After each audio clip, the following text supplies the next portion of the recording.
गडताड सरपंच निवडणुकीत रुपाली रामराव पाटील 6 मतांनी विजयी तर संगीता पाटील 3 मतांनी पराभूत. सरपंचपदी रुपाली पाटील विराजमान.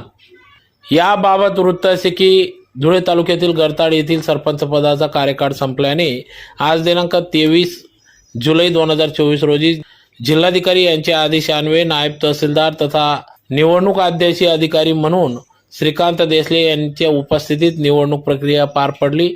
तर यावेळेस त्यांना ग्रामसेवक के डी पवार, तलाठी मॅडम यांचे सहकार्य लाभले. तर यावेळेस पोलीस बंदोबस्त देखील चोख ठेवण्यात आला होता. तर यावेळी सदर तत्कालीन सरपंच अश्विनी राजीव पाटील यांचा सरपंच पदाचा कार्यकाळ संपल्याने आज सकाळी 11 ते 3 दरम्यान सदर निवडणूक प्रक्रिया पार पडली.